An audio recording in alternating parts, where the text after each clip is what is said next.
All right, let's call this episode 30 of the Athletic Philosopher podcast. Wow, 30 already. Let's go, team. I am your host, Jordan Goldstein, former university professor in sport history, sociology, psychology, philosophy. Definitely am not in that game anymore at the university, but expanding the reach and the impact through fitness coaching and life coaching and endurance training coaching and being the tribal prof and the trail running rabbi and all these new very cool monikers that my people are giving me. Oh, life professor. There's another one, life professor.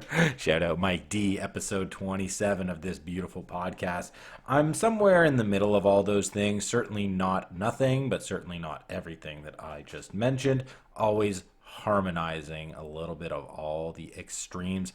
And I got a really fun episode to dive into for everybody today. I'm going to continue along with this new style and theme of taking some of the things I'm doing in my coaching calls, my conversations with athletes and clients, and moving them directly into this space so that I can bring a little bit more of my own passion, creativity, imagination, storytelling, a little bit of the drama of sports, and how that all plays out in the ways in which we coach, train, teach, learn, guide, apply, compete, and simply move our bodies in these beautiful ways in sport, physical activity, and competition that allow us to unlock our minds and empower our spirits to live towards our best potential. And what I'm going to talk about today, well, we're just going to open up the heart and reveal a little bit of vulnerability. I want to talk a little bit about what limited me in my race, my A race last year, the Prairie on Fire Backyard Ultra, where I wanted to go minimum 100 miles in this race format.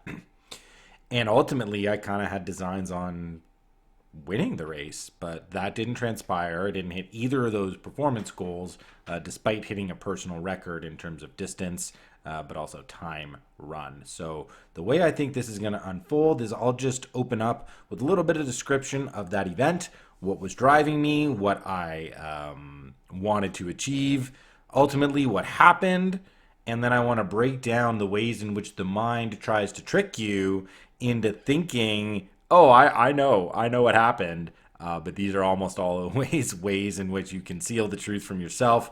And I really hit upon, I think, the truth of the race while I was live coaching one of my teammates through our 50 miler at Elephant Mountain at the very beginning of February. And so I want to share a little bit of that revelation that I had out on the trails about my own, what we're going to call right now, mental weakness that ultimately doomed my race last year. Okay, let's zip on back to the start. What the heck is a backyard ultra, team? Like, I know that for those of us in the endurance training space, a backyard ultra is another kind of a funky format, but really, you kind of have to be deep into the ultra running world to even know what this format is. Because certainly it's not standard running. And when you talk to, we'll say, people outside of the endurance world, and you say, yeah, I do long races, and they think, what, like half marathons and marathons, to which you have to sheepishly grit your teeth and say, I do a half marathon as a training run, and the races I run start at 50 miles. And then you get all the sideways looks like you got two heads growing out of your neck. And I don't blame them, because when I first heard of ultramarathons, I thought it was insane. I thought, you have people literally running races for 50 miles, 100 miles, 200 miles, 240 miles. These aren't a joke, team. And so a backyard ultra is a specific style of ultra marathon. If you guys have heard of the Barkley marathons, the same super genius, lunatic, that created that monstrosity of a race, created the backyard ultra format as well.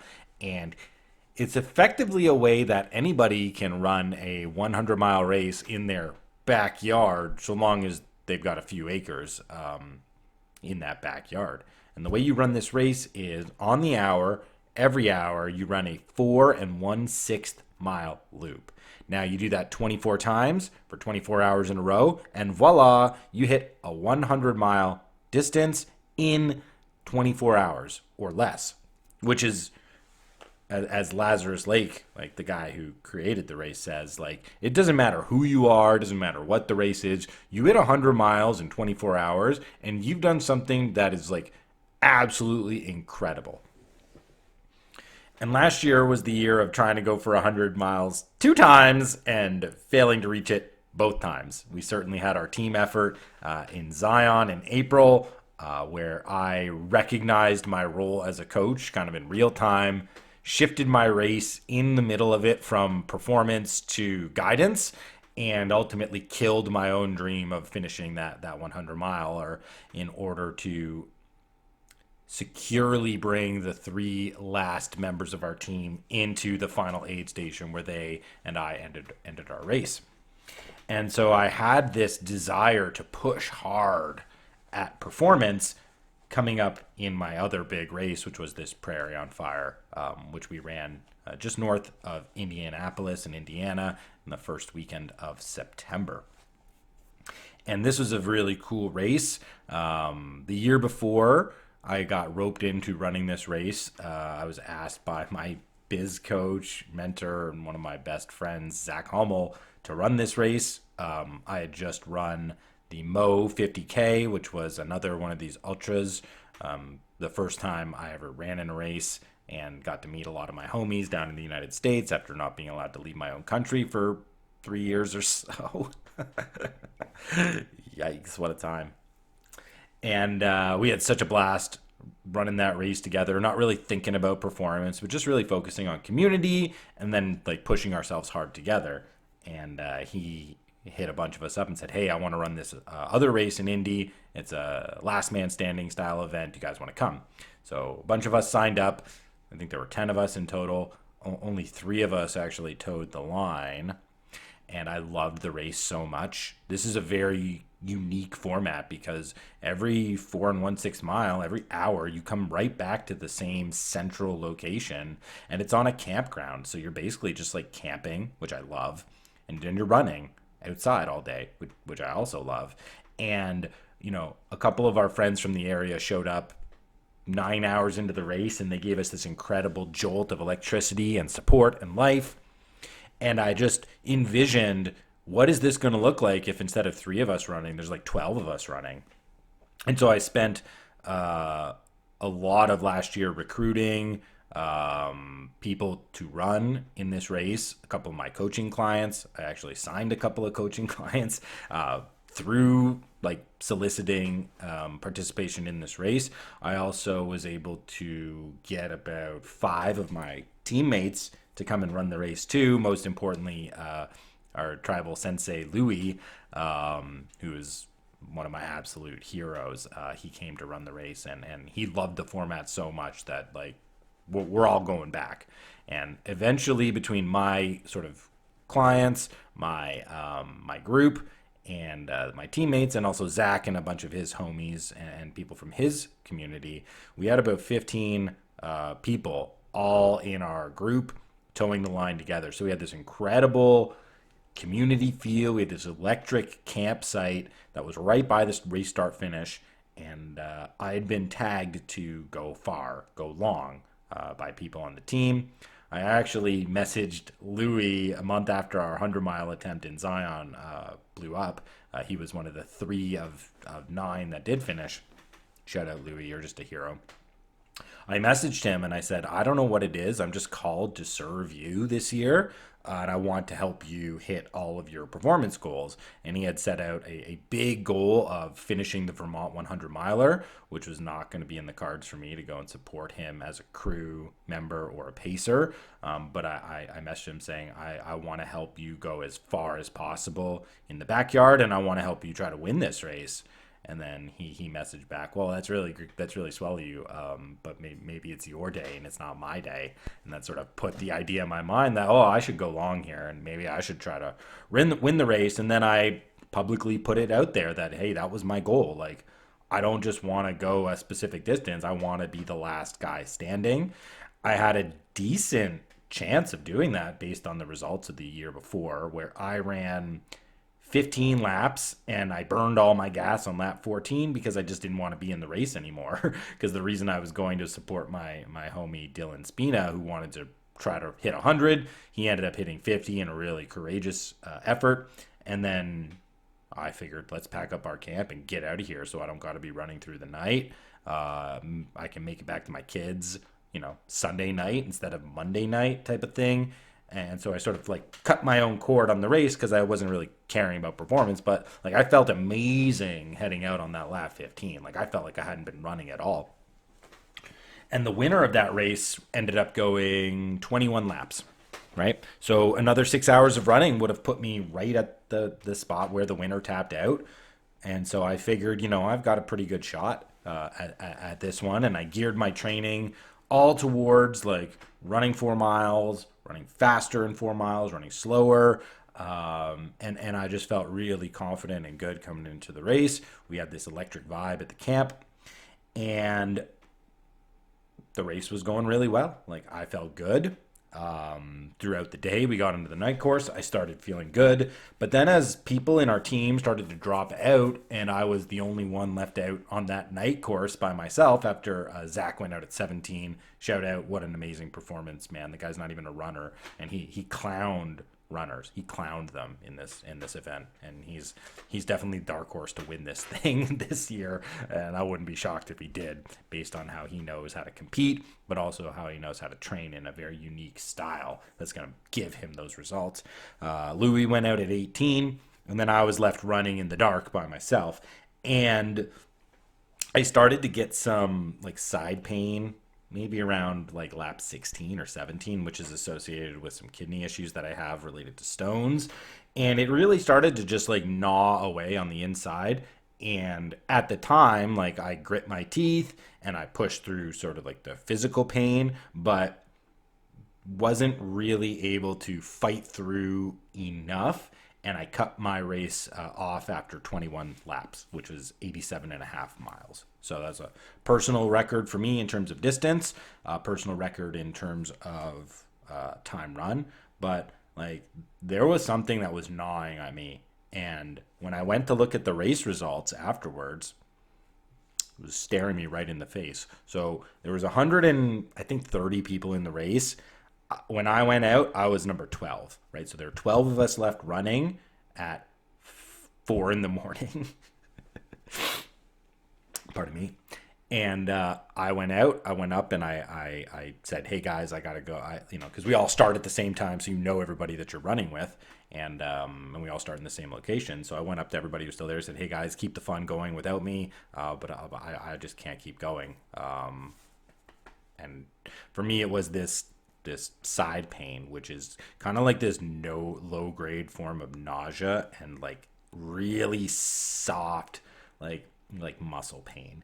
And it's not enough to stop me from moving, but the thing is, it was really hurting my ability to move at the pace I needed to be able to get out, make the 4 and 1/6 mile loop, and get back on the hour. And if that was a regular 100 miler where I could have sat at an aid station for 30 minutes and just collected myself, or walked at like a really slow pace for like 30 minutes or 40 minutes to sort of just let that wave pass over me, then I would have been able to finish. But the race is a bit of a grinder in that sense. Like once you start struggling to make the time, you're in big trouble, and you drop off real fast. And every other person, the 11 other people in the race, they all hit 100 miles. So it goes me, 12, 87 and a half, 21 laps, and then nobody else went out. No one went out at 22 and no one went out at 23. Tons of people dropped out right after they hit the 100. So this got me thinking like, oh man, like they had something that I didn't have. Like they clearly had something that I didn't have. And the mind is hilarious in the way that it wants to give you an answer that preserves your ego and preserves your sense of self, right? And so the things that my mind started gravitating to were external to myself. Oh, there wasn't enough energy at the camp to keep me going. And this is true, right? Like when I kept coming back lap after lap at that night course, we had, a giant crew of people at a campfire. Everybody was like cracking jokes. I would hear people laughing that I knew whose voices they were, and that just made me want to like straighten up, come into the camp strong, and show off, that I was still going and that I was willing to keep going. But the the camp ran out of firewood and everybody went back to their campers and their tents at 3 in the morning. And then I came back, and the only people that were there were people who had already been up like for 24 hours, had run their races, and they were just dog tired and they were losing steam. So I was coming back, right? And instead of what do you need? What do you need? Like high energy, it was kind of like, oh, yeah, okay. You want us to fill up a water bottle for you? Oh, right? Like very sleepy, very tired energy. And that started to like wear a little bit on me. I wasn't getting filled up. And so I just started thinking about tactical ways we could schedule people's shifts in terms of like, oh, you go out here, go take a nap, come back, new energy, right? And all of this stuff was kind of like external. And then I started to think, oh, it would have been great if somebody got into my ear and told me, hey, you keep running, you're going to see the sun in like an hour. And then that new birth, that new energy, right? The new dawn would have powered me like just to find that reserve energy inside of myself to want to keep going. So these are kind of like these are true, but like this is not the reason why I stopped at 21. Like none of this stuff is the reason why I stopped. These are external copes that the mind was latching onto in order to preserve like my own reputation inside of myself, which is I'm this mentally tough, willing to do what it takes kind of a competitor, but the body just kind of gave out. And of course, right, who's ever gonna question the person whose body just gave out and they couldn't go, right? And there's a big difference between quitting and not being able to continue. And I was flirting on that line of like, well, I just can't continue, right? I just can't continue. And then hopefully everybody will buy that excuse, and they'll accept it, and I can walk away without having to do any of that hard work. And I kind of went down this path, in terms of my strategizing and thinking about, well, how am I going to go farther next year, up until I started to recognize I feel like this is not the truth. Like there's something about this narrative that is not as honest as it could and should be. And I knew that. Shout out to TJ. TJ's the race director. One of the reasons we love doing Prairie on Fire is because of him and the love and the passion he pours into these races, organizing them and just making sure everybody has a great day. And we love TJ and we want to support him. And I knew that he was working on a documentary film, and he had a video guy all throughout the day. It was great. And the documentary dropped, I think, in December or January, I forget. Anyways, I'll link the documentary in the show notes. It's awesome. You guys should definitely watch it. But I watched the documentary and it immediately became clear to me, oh man, like I've been lying to myself about what really happened at the race, and I just haven't been willing to admit it. And in the race, there's a few things that happened. In the doc, there's a few things that happened, right? So Zach, he's a prominent character in this race. Him and TJ are good buddies down there in Indianapolis. And there's a moment at the beginning of the doc where Zach's talking about the people who he thought might be able to win the race. He's talking about this amazing dude named Cam, who's also a local in Indiana, and he is famous for running around the perimeter of the United States. So he started in October 2023 and finished the whole jaunt in August, I think, of 2024 or the end of July. And then he was one of the racers, and he was actually the guy that won in 2023, going the 21 laps. And he's like a real life Forrest Gump. Guy's awesome. But then it turns to him and he says, and there's another guy who I thought could win. And he tags me. And he says, it's my buddy from up north. And that filled me up with a lot of pride. Because I just respect Zach so much, and him seeing that potential in me is one of the reasons why he's been my coach for many years and why he will probably always be my coach in that sense. Everybody needs someone to be a cheerleader, but also to be honest and hold them accountable, right? And so later on in the film, right, when we get to that lap 21, 22, because the film's called Chasing 100, so it's all about hitting this 100 miles. And, that was my goal, is to hit 100 miles minimum. And I didn't do it. And there's this part where it's, I think they're at lap 22 or lap 23, and there's this little caption, right? Like, lap 23, Zach and his crew are out, including me. I get named out. I get called out, including Jordan Gore. So I was like, oh, great. Everyone knows I quit, right? And then I think, well, why am I getting upset at the fact that I got named? If it was really the end of the line for me, I should be proud. And I recognize that that's like a split second kind of an emotional feel, but it's a very powerful signal. It's a very powerful signal. And then through talking with Zach when I went to go visit him in Indiana right before the new year, he also mentioned to me, like when he was talking with TJ about the race and doing the doc interview and all these things, that TJ, the race director, told him that at that lap 21, his bet was on me to win the race. He's like, that guy looks the best. He's got the best physical form. He just looks so strong, like he's been like that all day, and he looks like he could keep going forever, right? And then I went out. Oof. So this like cope that I had given, which was, oh, it was a physical thing, that's like not necessarily holding true anymore. And it's been this part of me that's kind of like gnawing away from the inside where it's like, was it really your body that went out? Or did you let moments of mental weakness sabotage your willpower in order to keep going? Like, I'm of a firm belief that the body, right? Especially the brain, I really believe the brain will sabotage you. Like the mind will sabotage you through the body. It will send signals down to certain muscles to start aching, to start hurting in order to get you to quit. Because the mind says, no, keep going through the pain.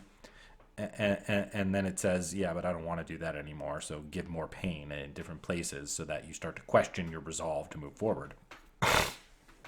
Right? Kind of like a psychosomatic thing. And now the wheels start turning in my mind. Shoot. Was it really mental weakness that stopped me instead of a physical ailment? And oh, what does that say about me as a competitor? It's not a great look. And what does that say about me as a coach or as an authority online of somebody who probes deep into the mind, like using the physical, and then tells you to mine that connection to embolden and embrace and empower your spiritual willpower to push through the things that usually make you quit. Now you can see why the ego was so what?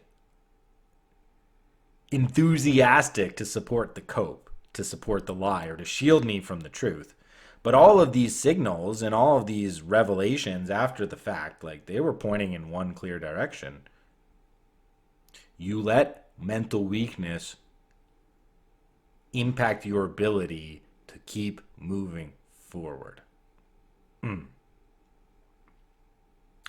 And as I am guiding my teammate through miles like 35, 36, 37 through the desert in the hot part of the day coming into like the early evening, when this athlete has been struggling for a long time, we hit upon this story as a way for me to open up and share vulnerability and to break down that facade of you're just like the toughest guy in terms of your mind. You're this ex-professor, you understand all the philosophy, you know the psychology.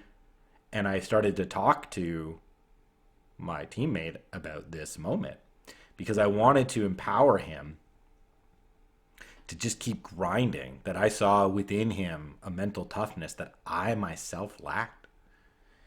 And I told him the story and I said, You know why I quit at 21? It was mental weakness. And he turns around, he says, there's no chance it was mental weakness. There's no chance it was mental weakness. And then I started listing off the ways in which, actually, my body, it was hurt, but I mean, whose body isn't hurt? Like, but my form was good. I had life. I had energy. What was it that caused me to quit? And I hit upon the real reason as we were hiking through the mountains. And it was related to something that this athlete had said in our kind of like open sharing session when we were doing some mindset work a couple days before the race, where he was saying it's really important for us to lean on everybody else and ask for help the moment you need it. So what was my mental weakness in this race? My mental weakness was not asking for the right kinds of help when I needed it. Like when I would come back into the camp, I wasn't talking to the people who were looking to support me about, I'm feeling really weak right now in the mind. Like I want to quit. I don't want to keep going. I felt like that would have been a complete abdication of my responsibility as one of the leaders and as the person who was looking to push furthest. I wanted to project out strength and confidence like I had been all day for people who had never been in a race situation like this. And I saw so many guys smash PRs, and they were telling me, watching your smooth and confident stride all day kept me going, and it gave me energy and it gave me confidence in myself. And I just wanted to ride that confidence wave forever.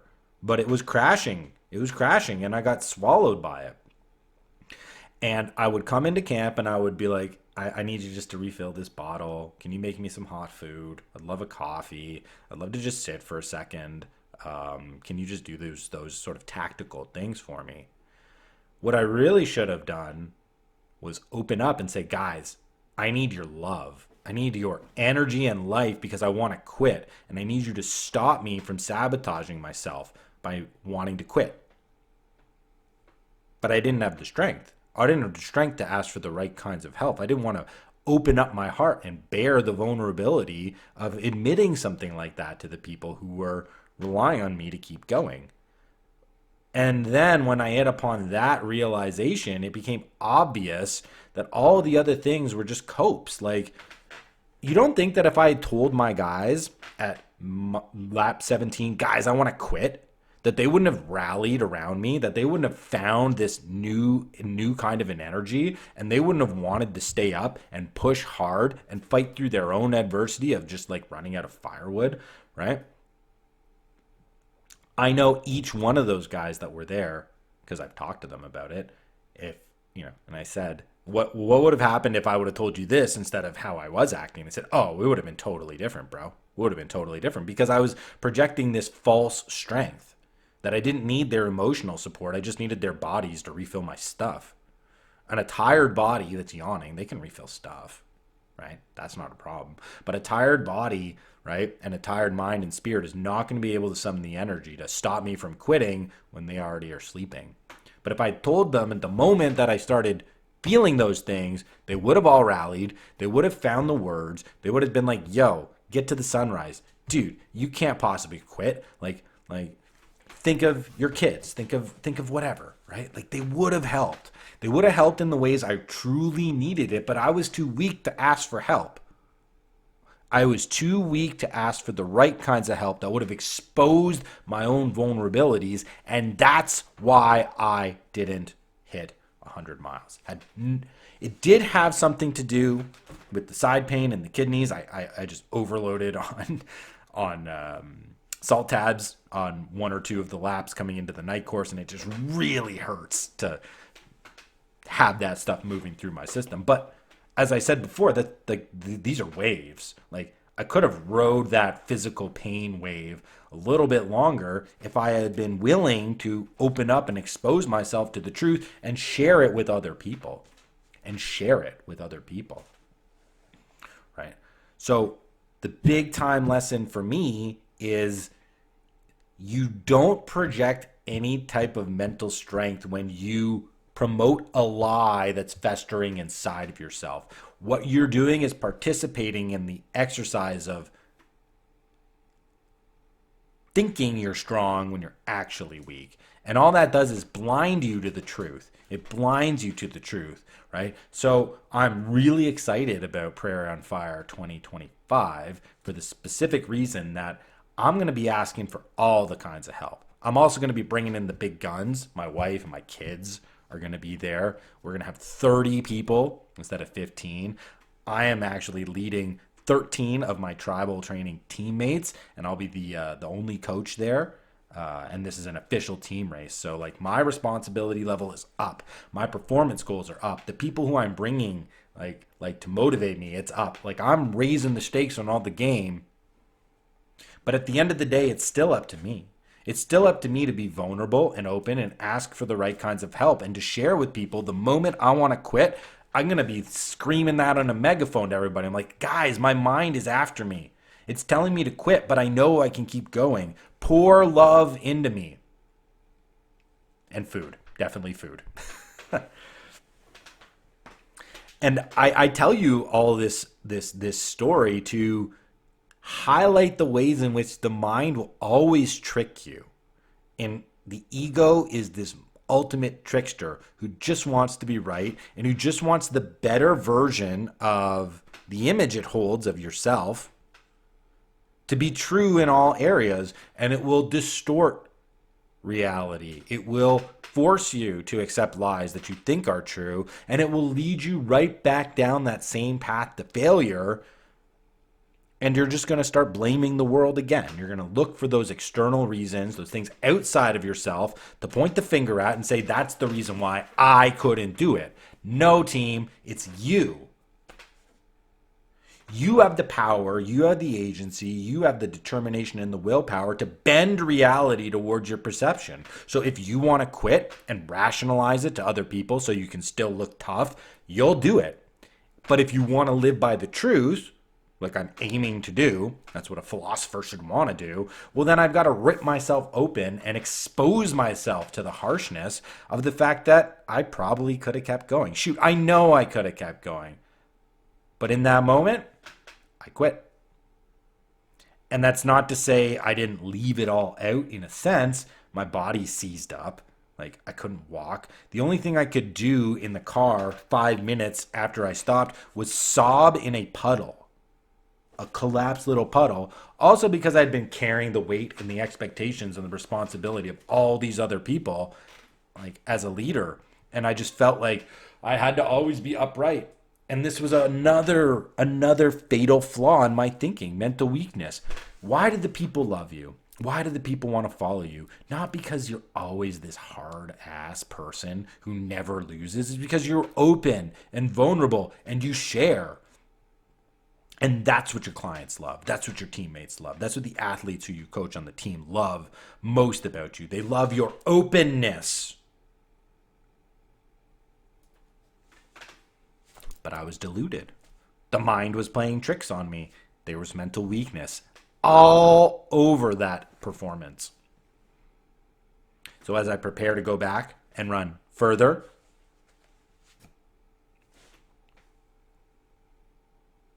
I'm going to be running harder. I'm going to be running farther. I'm going to be running faster.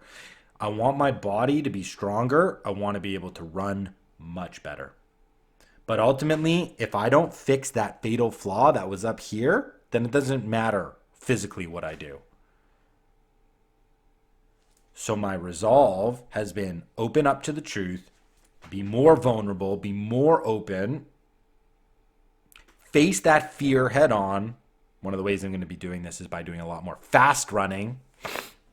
There's nothing like the psychological terror of fast running to make you a believer in yourself. So we are going to do that. Not a problem. But I share this story with everybody so that you can start to recognize the ways in which your rational, justified excuses for why you didn't do the thing you said you were going to do is a cope and a way to preserve your ego, as opposed to truly looking deeply inside of yourself to figure out where you were most responsible for not pushing forward. And this is, again, one of the reasons why it's so crucial for us to get into the arena, test ourselves in competition, and lay ourselves open to the truth of what happens, right? I said I was going to run 100 miles. I didn't. Then I have to figure out why. I got to figure out my training. I got to figure out the day. And I also got to figure out mindset, heart stance, and willpower that I need to cultivate within myself to make sure the next time I go back, that same thing ain't going to happen again. So am I upset at the way that race ended? I think a little bit. Do I have some regrets? No. Hindsight's 2020. I'm also a historian. You cannot take the knowledge that you now have after events have passed and go back and assume that you could have played it out differently. That robs present you in that moment, right, of the complexity of the experience. So I'm happy that I went out at 21 because it exposed something inside of my mind that maybe I would never have found or would have taken me a lot longer to find if I had simply hit the 100 and then gone out. So I'm happy to have the objective loss because it opened me up to a much bigger subjective win. I have a whole episode on this. Like, when you play with your heart, it's impossible to lose. I missed the objective mark, but I didn't lose because I'm still learning the lessons from the effort that are going to allow me not only to be a better racer next time, but just a better individual. Like, I'm transcending myself now by opening myself up, laying myself bare to the honesty of the effort, and not being afraid of the truth that emanated out from it. And I encourage everybody to take on the courage of competing this way so that you can truly recognize and know yourself deeply and honestly. And that's what I mean when I say the truth is in the training, the truth is in the competing. That's your heart stance. That's if you play with the open heart, you'll never lose. It's a lot of my concepts all scaffolding onto themselves, being applied with a sharp razor towards myself, so that when I get into a call with a client, with an athlete, a teammate, I have the ability to lay it open and show them what is on my heart so that they can take on whatever challenge they need so they can blast through or break through a limitation in their training, that they can then use that to know more about themselves and then go out into the world and affect the big changes in their lives that they demand and desire and are no longer willing to settle for. I'm not willing to settle for coping on some kind of a injury as the reason why I couldn't go 100 miles, or my camp failed me, or I just didn't recognize when the sun would rise. Yeah, that ain't it. So I hope that this exploration back into my own race result is helping spur some creativity, some courage inside of you who's listening to go out on a big time adventure, not be so afraid about not hitting the objective mark, be open to learning the subjective truth through the objective result, and the way will become clear. You may not like it, but by walking through it, boy, are you ever going to power up and transcend yourself. All right. Peace and love. Talk to you in the next one, team.